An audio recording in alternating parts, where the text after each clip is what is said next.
Hello everyone, स्वागत है आपका होम साइंस वर्ल्ड में। आज हम बात करने वाले हैं सर्कुलेटरी सिस्टम में। हमने सर्कुलेटरी सिस्टम की क्लास कर ली है, वहाँ पर हमने पूरा कंप्लीट करा दिया है सर्कुलेटरी सिस्टम। आज उससे संबंधित कुछ एमसीक्यू सॉल्व करेंगे। यदि आपका कोई टॉपिक रहा होगा परिसंचरण तंत्र में तो वो हम एमसीक्यू के माध्यम से कर लेंगे। तो आइए देखते हैं। फर्स्ट है लाल रक्त कण आरबीसी मानव शरीर में कहाँ बनते हैं। तो आरबीसी का निर्माण कहाँ होता है मानव शरीर में? ऑप्शन ए यकृत, ऑप्शन बी अस्थि मज्जा, ऑप्शन सी गुर्दे, ऑप्शन डी पैनक्रियाज। तो आरबीसी का जो निर्माण है मानव शरीर में कहाँ होता है? अस्थि मज्जा में। ऑप्शन बी इसका सही होगा। नेक्स्ट है रुधिर को वाहिनियों में जमने से कौन रोकता है। याद रखिएगा यहाँ पे मतलब इंटरनल की बात हो रही है, वाहिनियों की बात हो रही है। अंदर रुधिर को वाहिनियों में जमने से कौन रोकता है? Option A heparin, option B naphthoquinone, option C thyroxine, option D इनमें से कोई नहीं। तो कौन है जो रुधिर को वाहिनियों में जमने से रोकता है? ऑप्शन ए इसका सही होगा, हिपेरिन। हिपेरिन कहाँ बनता है? लीवर में। नेक्स्ट है एक पूर्ण हृदय चक्र की अवधि होती है तो कितनी होती है? Option A 5 second, option B 0.8 second, option C 0.2 second, option D 2 second. तो कितनी होती है एक पूर्ण हृदय चक्र की अवधि? 0.8 सेकेंड की होती है। ऑप्शन बी इसका सही होगा। नेक्स्ट है फेफड़ों से शुद्ध रक्त हृदय के बाएं अलिंद में कौन लाता है। यहाँ पर शुद्ध रक्त की बात हो रही है। ऑप्शन ए पल्मोनरी शिरा, ऑप्शन बी पल्मोनरी धमनी, option C superior vena cava, option D इनमें से कोई नहीं। तो शुद्ध रक्त कहाँ पे बहता है? जब हम बात करते हैं तो धमनियों में बहता है, लेकिन यदि इसके आगे पल्मोनरी लग जाए तो उल्टा हो जाता है। तो यहाँ पे ऑप्शन कौन सा सही होगा? ए सही होगा, पल्मोनरी शिरा। नेक्स्ट है ओ रक्त समूह में कौन से एंटीजन पाए जाते हैं। Option A, option B, option C A एवं बी, ऑप्शन डी इनमें से कोई नहीं। तो याद रखिएगा जो ओ रक्त समूह है इनमें कोई भी एंटीजन नहीं पाए जाते हैं। ऑप्शन डी इसका सही होगा। ये वाला टॉपिक हमने किया नहीं था तो इसकी व्याख्या हम यहाँ पर देख लेते हैं। एक कार्ल लैंडस्टेनर थे, उन्होंने पता लगाया था कि जो आरबीसी हैं इनकी कोशिका कला तथा प्लाज्मा में विशेष प्रकार का प्रोटीन होता है। इन प्रोटीन का संबंध रुधिर कणिकाओं के अभिश्लेषण से होता है। लाल रुधिर कणिकाओं की कोशिका कला पर स्थित प्रोटीन को प्रतिजन या एंटीजन कहा जाता है, जबकि प्लाज्मा में उपस्थित प्रोटीन को प्रतिरक्षी यानी कि एंटीबॉडीज कहते हैं। तो यहाँ पर आज हम समझते हैं कि एंटीजन और एंटीबॉडीज होते क्या हैं। जो एंटीजन होते हैं यानी प्रतिजन होते हैं ये दो प्रकार के होते हैं, ए तथा बी।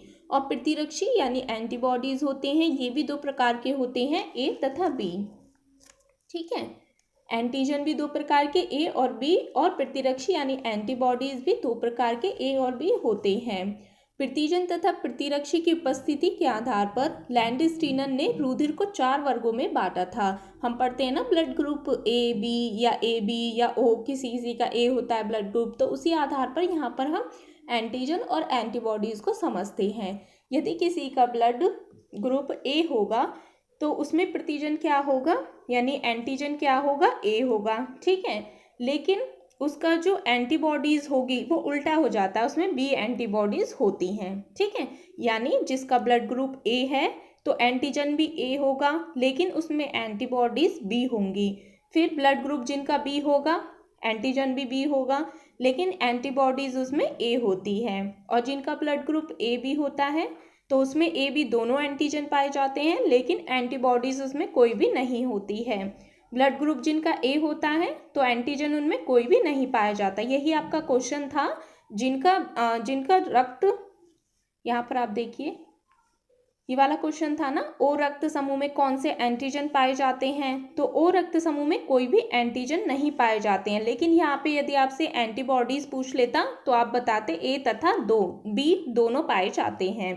तो यहाँ पर हमने एंटीजन और एंटीबॉडीज को समझ लिया। नेक्स्ट क्वेश्चन है श्वेत रक्त कणिकाओं का अनियंत्रित उत्पाद कहलाता है, यानी हमारी बॉडी में यदि WBC ज़्यादा हो जाए तो क्या हो जाता है। Option A anaemia, option B leukaemia, option C प्रतिरोधकता, ऑप्शन डी हेमरेज। तो क्या हो जाता है यदि WBC की मात्रा ज़्यादा हो जाए? ल्यूकेमिया हो जाता है। ल्यूकेमिया होता क्या है, जिसे हम ब्लड कैंसर बोलते हैं, वही ल्यूकेमिया होता है। 7वां क्वेश्चन है, प्लाज्मा प्रोटीन रक्त का लगभग होते हैं, यानी कि प्लाज्मा में कितने प्रतिशत प्रोटीन पाई जाती है। Option A 7%, option B 15%, option C 20%, option D 50%। तो प्रोटीन कितने परसेंट होती है प्लाज्मा में, ऑप्शन ए यानी कि 7% इसमें प्रोटीन पाई जाती है।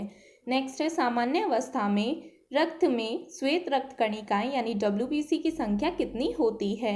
तो WBC की संख्या कितनी होती है, ऑप्शन ए 4,500 से 11,000, बी है 4,000 से 6,000, सी है 10,000 से 12,000, डी है 12,000 से 14,000। तो कितनी होती है, ऑप्शन ए इसका सही होगा, 4,500 से 11,000 होती है। नेक्स्ट है, थ्रोम्बोसाइट को कहते हैं, यानी थ्रोम्बोसाइट का दूसरा नाम क्या है। Option A lymphocyte, option B WBC, option C RBC, option D platelets.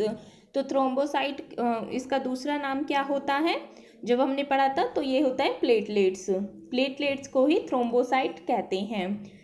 फिर है क्वेश्चन नंबर 10वां, एक सामान्य वयस्क में रक्त की औसत मात्रा कितनी होती है। Option A 2 litre, option B 5 litre, option C 7 litre, option D 2.5 litre. तो कितनी होती है, ऑप्शन बी इसका सही होगा, 5 लीटर। संपूर्ण शरीर से दूषित रक्त एकत्रित करती हैं। ऑप्शन ए सिराएं, ऑप्शन बी धमनी, option C केशवाहिनी, option D kosha.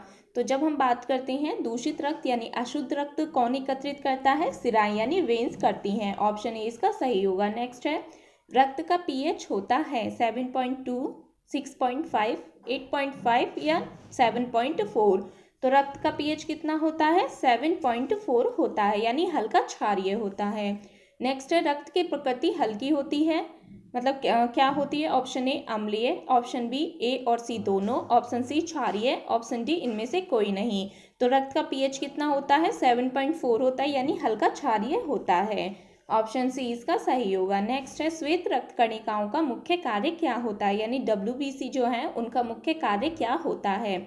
Option A शरीर को ऑक्सीजन देना, ऑप्शन बी शरीर को जीवाणुओं से बचाना, ऑप्शन सी ऊर्जा देना, ऑप्शन डी उपरोक्त में से कोई नहीं।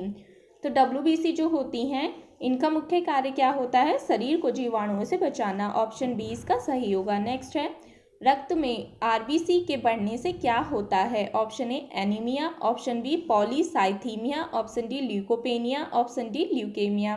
तो यदि और RBC बढ़ जाती हैं तो क्या हो जाता है, ऑप्शन बी इसका सही होगा, पॉलीसाइथीमिया। वहीं अगर RBC की कमी हो जाए तो क्या हो जाता है, एनीमिया हो जाता है। नेक्स्ट है, रक्त में कितने प्रतिशत प्लाज्मा पाया जाता है।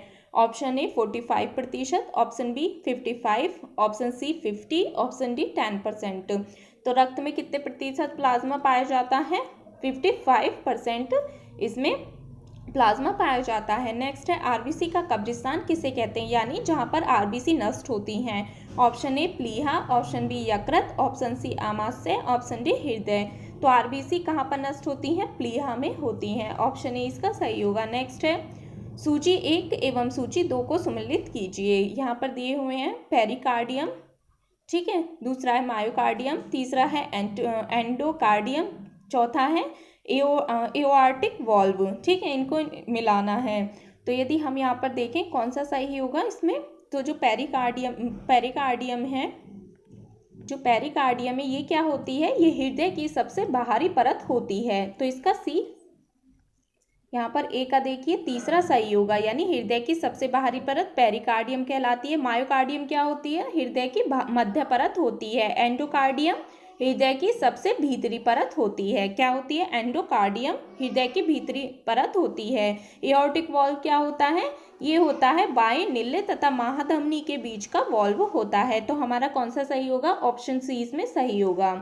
नेक्स्ट है, रक्त किस प्रकार का उत्तक है। ऑप्शन ए संयोजिक उत्तक, ऑप्शन बी पेशीय उत्तक, ऑप्शन सी एडिपोज उत्तक, ऑप्शन डी उपकला उत्तक। तो रक्त किस प्रकार का उत्तक होता है, संयोजिक उत्तक होता है। ऑप्शन ए इसका सही होगा। नेक्स्ट है, किसके कारण रुधिर लाल रंग का दिखाई देता है। Option A haemocyanin, option B cytochrome, option C haemoglobin, option D rhodopsin. तो किसके कारण जो लाल रुधिर है वो लाल रंग का दिखाई देता है? ऑप्शन सी इसका सही होगा, हीमोग्लोबिन के कारण जो ब्लड होता है वो लाल रंग का होता है। आई होप आप सभी को ये क्लास में सारे क्वेश्चन समझ आ गए होंगे। अगर किसी को भी कोई डाउट हो तो कमेंट सेक्शन में लिख कर भेजें।